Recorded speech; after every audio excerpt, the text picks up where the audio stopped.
Good morning. So today I would like to discuss about how to introduce yourself because I have been teaching in many schools across Bangkok, and I see whenever I go to any class and I ask any student to introduce themselves, they are not able to do that properly. So one of the first things that, one of the first lessons of English I think should be like how to introduce yourself. I think this is like the first topic that should be taught in any class. So today I will talk about the basic points that you need to cover while introducing yourself. So when you introduce yourself, the first thing that is the very obvious one is by your name. First you will mention your name. Now the traditional way is to like speak like my name is, but I think I would rather prefer to spell it as myself. I think that is more professional. So once you are done with your name, you can next go to something as we call as biodata. So biodata normally includes like your name, your height, your weight, but in the context of a school, I think that we can like only stick to the age, and later in the years when they maybe the students go for interview, that time they can include things like the height and weight, because many interviews ask for biodata as well. So for students, I think only age is enough. So let's say I'm 27 years old. So myself, Mayank, I am 27 years old. After that, we explain our educational background. Now, generally in this, we go with the highest education background or highest qualification that we have. For example, if somebody is a master's, he will not mention his bachelor's and his high school, and somebody who is a bachelor's, he will directly mention his bachelor's. So I have a bachelor's in business management with international business specialization from India. So here it will go like this. Myself, Mayank Prashad, I am 27 years old. I am a business management graduate. Okay. So after that, we can start to like include topics like our hobby. Now, hobby is something that we do in our leisure, in our free time. So we can start to like include a line of our hobby. For example, I like to train a martial art called Jiu-Jitsu. So that is my hobby. Once I am done with teaching, or once I am done with my basic cooking and everything, the free time that I have, I like to do Jiu-Jitsu because I feel that it is something that is the best use of my time. It not only helps me to keep myself healthy, but also it is an art that can be used in day-to-day life. And there are many metaphors that we can draw from the field of martial art, because it helps us to be more disciplined and more hardworking. So I can add like myself, Mayank Prashad, I am 27 years old. I am a business management graduate from India, and my hobby is doing Jiu-Jitsu or any martial arts. And after that, normally this is like the first, we can say the phase of introduction. Whenever like anybody is asked, I think this much information is sufficient, especially in context of students or school kids. So do you want me to write it down everything what I taught? Okay, so I will just write down what I wrote of how a basic introduction will look like. I will just write whatever I just explained, and this is how it will look. So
can add more hobbies if you have. I just like did one hobby, so I just write my hobby is martial art. Now if you have more than one hobby, for example you write maybe dancing and listening to music, then you can write just that my hobbies are listening to music and reading books. And one more thing that you can add, especially students can add, is I have not like mentioned my favorite subject, and you can also add your favorite subject while you are introducing yourself. So it will be like myself, Mayank Prashad, I am 27 years old, I am a business management graduate, and my favorite subject is mathematics and English, and my hobby is doing martial art. So this is what typically I think introduction should look like. And now we will move on to the next topic, which is in essay writing.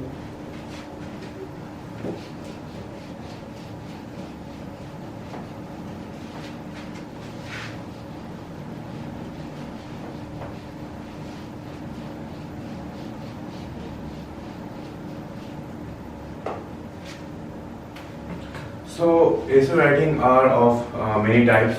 Sometimes you are given a topic and you just need to explain it. Sometimes you are told to explain some of the life experiences you have had, and sometimes and in most cases, especially in competitive exams,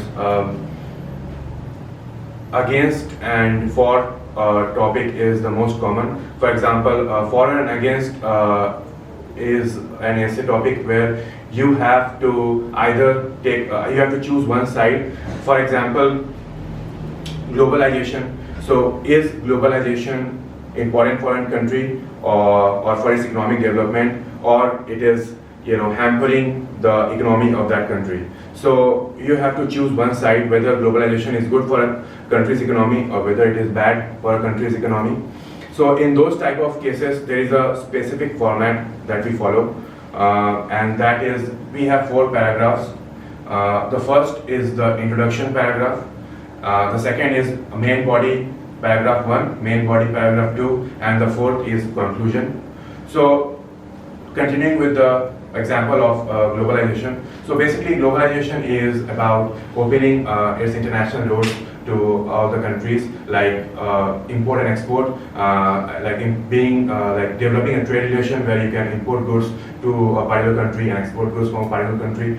And to give you an idea, the first paragraph should be just paraphrasing. Paraphrasing means you just explain what globalization is, and you just don't have to express your opinions in the first paragraph. What you do is you just explain globalization. So what I will do is that I will just explain globalization in the first paragraph, and I will write that what globalization is, which is like opening trades with foreign countries. And after that, I can start choosing a side for main body paragraph 1, because from here on you have to choose a side, and you have to and whichever side you choose, you have to back up that with examples also. So there are many points that I can write, and one of them is globalization definitely helps to increase the country's GDP by engaging into more economic transactions. So this is a point that I can use. For example, if India only uses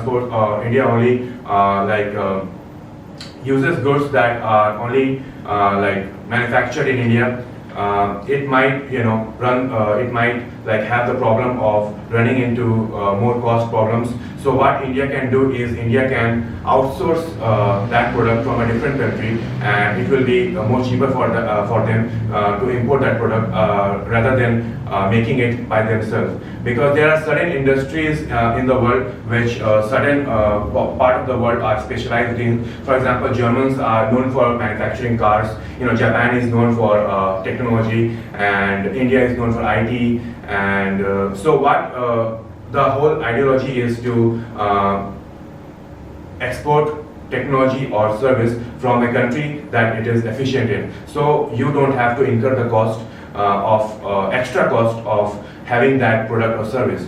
So my first paragraph, my first main body paragraph will be explaining this this advantage that globalization has in any country.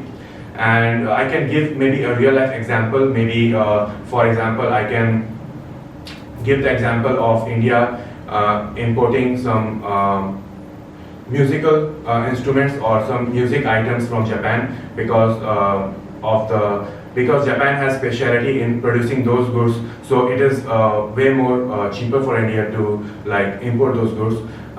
Second example I would like to give is like recently Philippines purchased BrahMos supersonic missile from India, which is an intercontinental missile. So if you talk about like globalization, I think globalization is not only just limited to consumer goods like like mobile phones or cars. I think even the military sector of any world right now indulges into globalization, and we can see many examples like this one. So if we talk about like Philippines developing a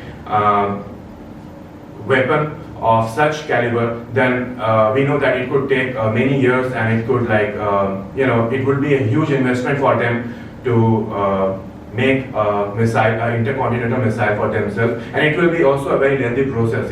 It is not a like easy thing to just produce a weapon of mass destruction in a matter of months. I mean, it could take up to 20 years, 10, 20 years. It is a long-term project. So instead of going through that route, what Philippines does, or what Philippines did, is just purchase the supersonic missiles from India, which India produces in its own homeland, and it saved Philippines the time and the extra money that would go into research and development, and it just equipped itself with that missile. So a country has significant advantages in every sector, including military, when it comes to globalization. Globalization can be used among many countries to fill the gaps and fill the technology that they themselves cannot have, or it will take them significantly long period of time to develop.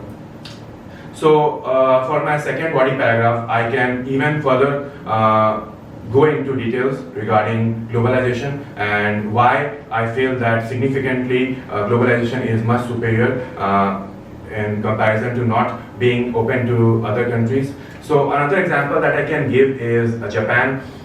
Japan actually was one of the countries which closed its doors to globalization. Japan is also known for having a very closed community, and they don't like to they are being afraid of their own culture being diluted if they allow some technology from other country to invade them. So Japan, I think, was one of the countries that was very late to open its door to globalization, and I think it affected them negatively. If you compare other Southeast Asian countries who are open to trade, for example, many countries like India, Bangladesh, Sri Lanka, South Korea, etc., they are they have mutual interest, and they benefit from each other's technology. So the country is not just limited to their own resources when it comes to accomplishing certain services or certain goods. They can take the help of other countries, and they can make progress in their own economy by taking help, and also by making money by exporting goods that are produced in their own country at a very cheap rate. So this is like a mutual relationship between two countries. And the last paragraph is conclusion, and in conclusion we have to make a very strong point and make a very strong decision to show why we choose one over the other. So in conclusion, you can start writing by, I strongly agree that globalization is a better alternative for any country to do business, and you can just repeat some of the examples that you give, and you can connect the main paragraph 1 and main paragraph 2 to conclusion by explaining how that globalization is by all means more better option for countries. So this was an example of an essay how to write an for and against essay, and I will just write down the main points that you need to remember. So the first is introduction. In introduction, we do something called paraphrasing.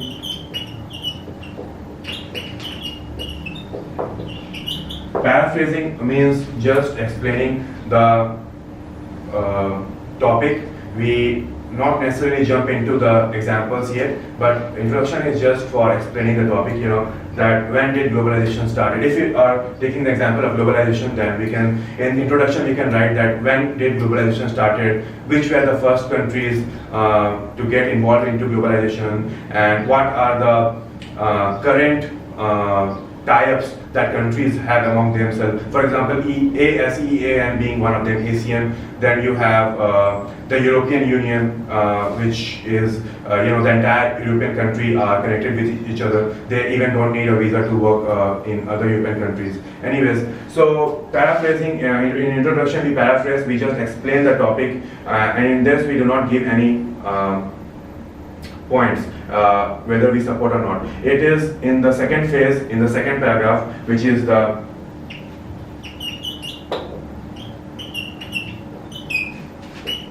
main body one paragraph. In main body one paragraph, we start by the advantages. If we are in support of globalization, then we will start to speak for globalization, and we will make sure that we don't use any point which negatively impacts our answer. We should not be like 50-50. We should always have a straightforward opinion about the topic. So in this case, we chose to speak for instead of against. So when we are speaking for, we are speaking in favor of that topic. So we will start by explaining how globalization is very important for countries, and we will start by giving real life examples that I gave before. And we can, even in second body paragraph, we do the same, and we give even more reasons why I think that globalization is better and why I will speak for. And in conclusion, we have to like strongly agree. And if we are speaking in against, then we will write we strongly disagree. And if you are speaking for, that means in support of the topic, then you can write I strongly agree that globalization is a better option, a better way for a country to do business. And you can just connect main body 1 and main body 2.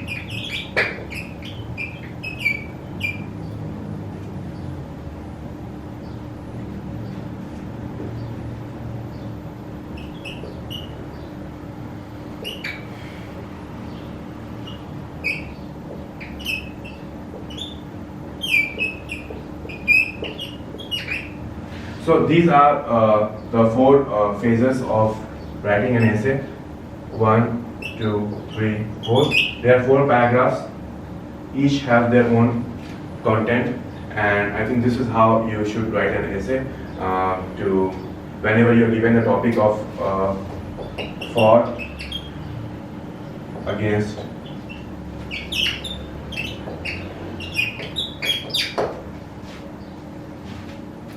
okay, so now I will talk about some basic tense, and I think that tense is also very important when it comes to like English, because many people make many mistakes regarding it. I will just go through the most basic sentences and explain the tenses. There are many sub tenses as well, like present, continuous and things of that nature, but in this we will just talk about the basic 3. So I will write a sentence, and I will write 3 sentences, and each will represent one of the tenses. So today is Saturday.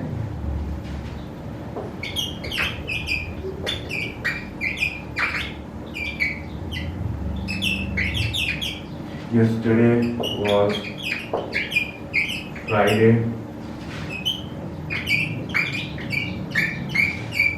Tomorrow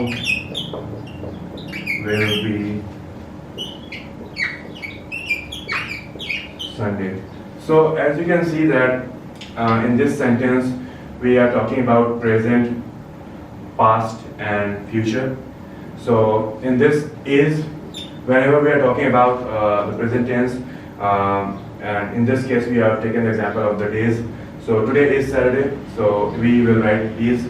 And in the second sentence, when we are referring to the past, the day that has already gone, we will use was. It is past tense, Friday. And in this, the last sentence, we are referring to as future, the day that will be coming. So we will be using future tense. So in this we have used will be. So these are the basic tenses that we can use. And there are other subdivisions which we will cover maybe next time. Okay.